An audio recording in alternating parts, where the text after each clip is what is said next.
Mulai.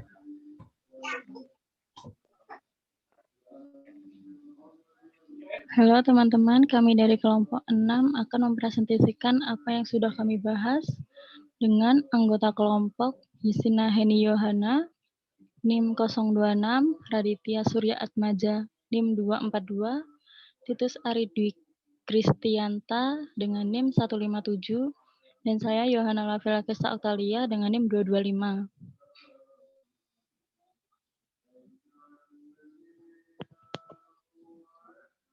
Berikut faktor-faktor yang mempengaruhi proses belajar dan pembelajaran.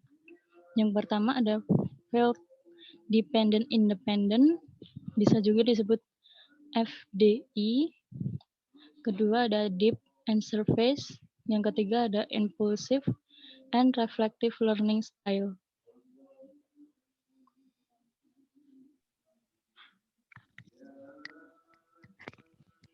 Selanjutnya, fit dependent dan independent.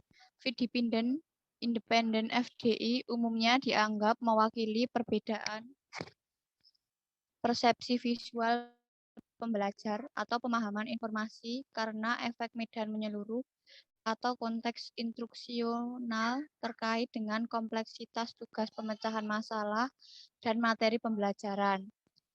FDI menjelaskan pelajar sepanjang kontinum sehingga individu salah satu ujung dianggap field dependent atau FD dan individu di ujung yang lain adalah field independent atau FI. Individu yang jatuh di tengah kontinum dicirikan sebagai field mix dependent atau FM.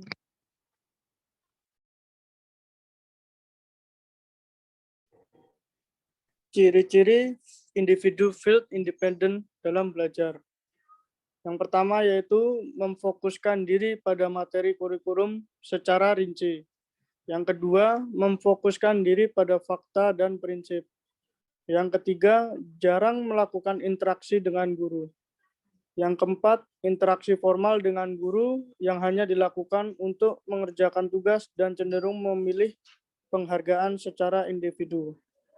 Yang kelima, lebih suka bekerja sendiri. Yang keenam, lebih suka berkompetisi. Dan yang terakhir yaitu mampu mengorganisasikan informasi secara mandiri.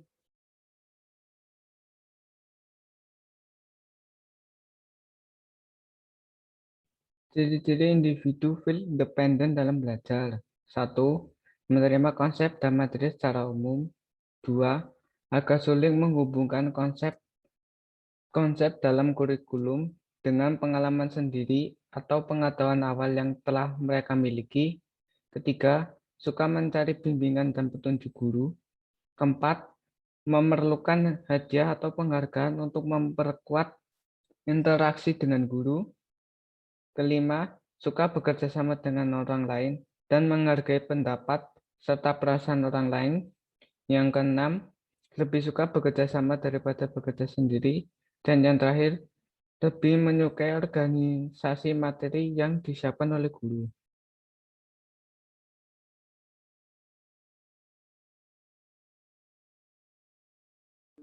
Berikut contohnya, yaitu pemberian tes gaya kognitif kepada siswa kelas 8H sebanyak 32 siswa menggunakan instrumen grup E, Weighted Figures Test atau GAFT dengan rentang skor 0 sampai 18 yang dikembangkan oleh Witkin et al.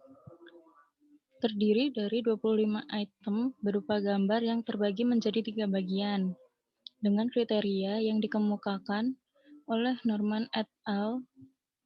Yaitu bila siswa dapat menjawab benar 0 sampai 9 digolongkan FD atau field dependent dan 10 sampai 18 digolongkan FI atau field independent.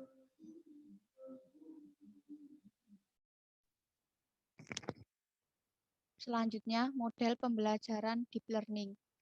Model pembelajaran deep learning adalah model pembelajaran yang menuntut mahasiswa untuk berpikir kritis dan mendalam sebagaimana dikemukakan oleh Houghton 2004 yang merupakan kompilasi pendapat dari Biggs 1999 N. Wechsel 1988, Ramsden 1992.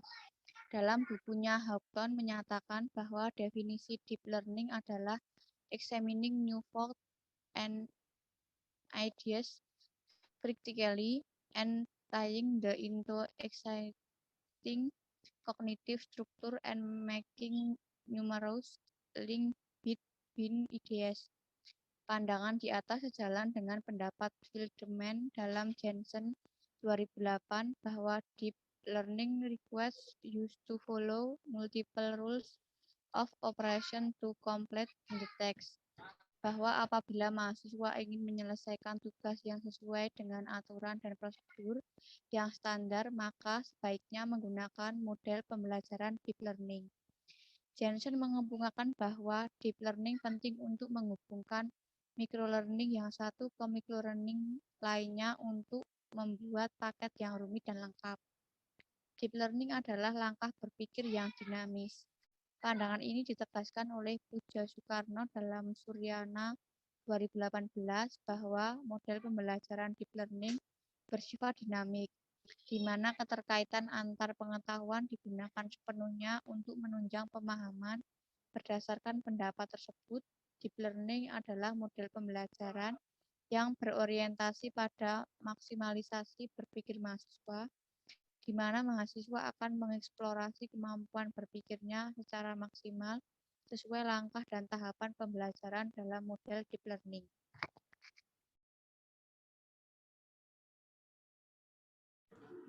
Berikut adalah contoh pada machine learning tradisional. Jika kita menyodorkan gambar seekor kucing, lalu kita bertanya pada mesin tersebut, apakah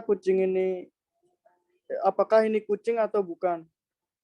Proses berpikir mesin tersebut didasari oleh algoritma yang kita buat.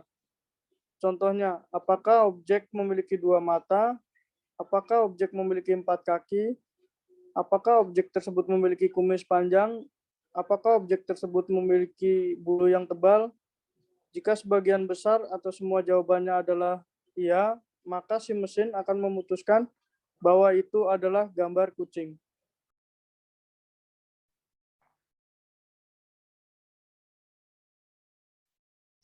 Yang selanjutnya, model pembelajaran surface learning. Model pembelajaran surface learning adalah model pembelajaran yang bertumbuh pada motivasi belajar yang berasal dari luar diri atau motivasi intrinsik. Model pembelajaran ini menjadikan mahasiswa cenderung belajar karena ingin lulus saja, bukan ingin memahami materi atau menguasai informasi, pengetahuan, keterampilan, atau sikap yang ada dalam mata kuliah. Mahasiswa yang memiliki keinginan untuk lulus tapi tidak mau bekerja keras adalah kelompok mahasiswa yang bergabung dalam model pembelajaran ini. Dalam tulisannya Briggs tahun 1998 menyatakan bahwa surface learning adalah mahasiswa dengan model pembelajaran surface learning cenderung mempelajari tanpa merefleksikan tujuan dan strategis, memperlakukan proses belajar sebagai bagian dari pengetahuan yang tidak terkait, menghafal fakta, dan prosedur secara rutin. Selain itu, dalam belajar, mahasiswa sering menemukan kesulitan dalam memahami ide-ide baru yang disajikan dan merasa tekanan yang ada pada dasarnya tidak diperlukan serta selalu khawatir tentang pekerjaan. Surface learning membuat mahasiswa belajar dengan santai, lebih berorientasi untuk menghafal pengetahuan, dan kurang tertarik untuk memiliki pengetahuan yang mendalam terhadap materi kuliah.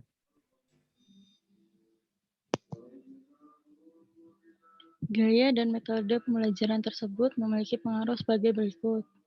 Yang pertama, hasil belajar filsafat pendidikan mahasiswa yang menggunakan model pembelajaran deep learning lebih tinggi dibanding kelompok mahasiswa yang menggunakan model pembelajaran surface learning. Dengan demikian, model pembelajaran deep learning efektif untuk meningkatkan hasil belajar filsafat pendidikan.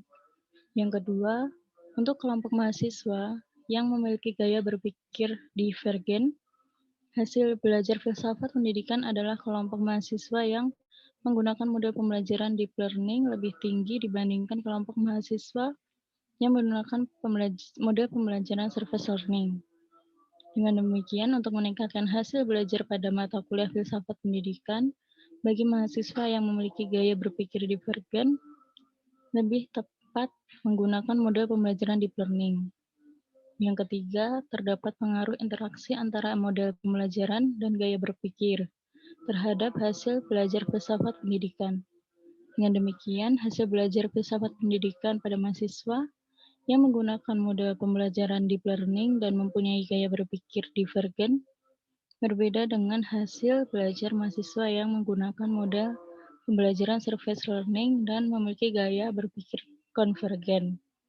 Oleh karena itu, dalam melakukan penilaian hasil belajar, mahasiswa dapat mempertimbangkan karakteristik perbedaan individu dengan mahasiswa yang mempunyai gaya berpikir konvergen. 4. Untuk kelompok mahasiswa yang memiliki gaya berpikir konvergen dan menggunakan model pembelajaran deep learning, hasil belajar filsafat pendidikan lebih rendah dibandingkan mahasiswa yang memiliki gaya berpikir konvergen dan menggunakan model pembelajaran surface learning. Dengan demikian, model pembelajaran surface learning lebih tepat jika diterapkan pada siswa yang memiliki gaya berpikir konvergen.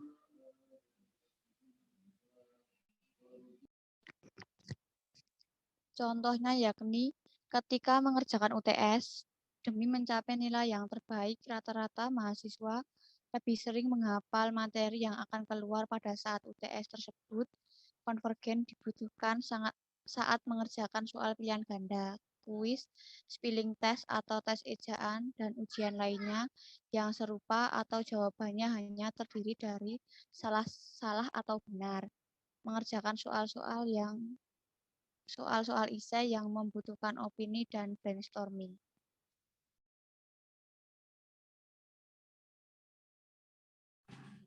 Yang selanjutnya yaitu pengertian gaya kognitif, refleksif, dan impulsif.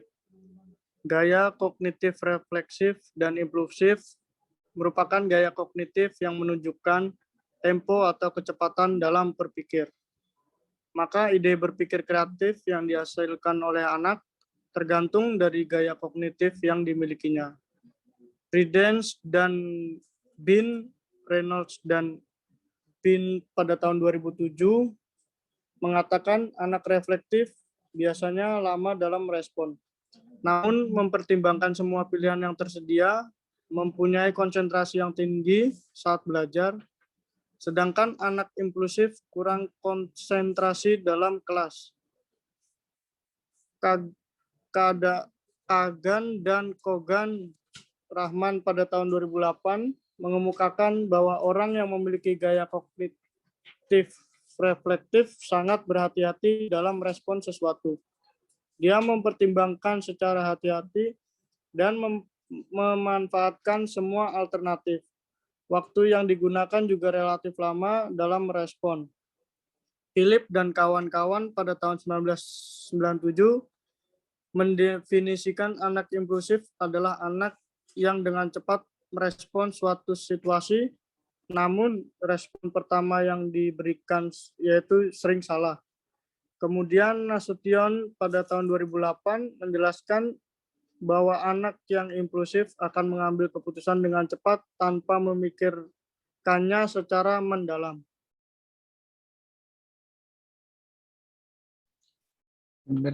Penelitian difokuskan pada mahasiswa reflektif dan impulsif dengan alasan 1.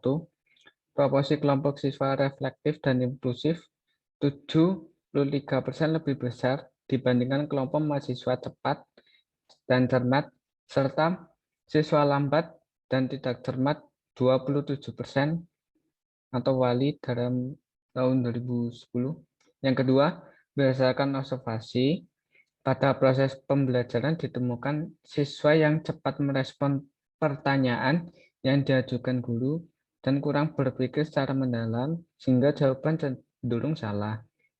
Namun di sisi lain, Ada juga mahasiswa yang lambat dalam merespon pertanyaan yang diajukan guru, dan jawaban yang diberikan cenderung benar.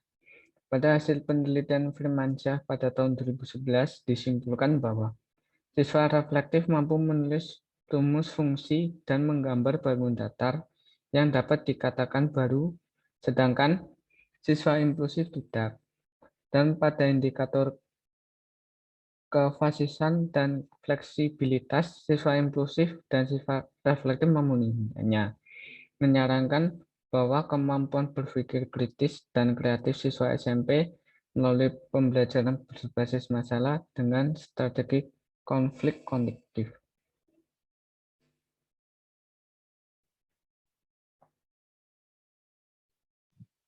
Berikut contohnya. Subjek bergaya kognitif reflektif mengawali dengan membaca soal yang langsung diikuti dengan refleksi yang menghubungkan objek dengan suatu konsep. Selanjutnya, subjek membaca kembali dan menuliskan yang diketahui dan kemudian ditanyakan. Sekian presentasi dari kelompok kami. Bila ada yang ditanyakan dan ada salah kata, terima kasih. Oke.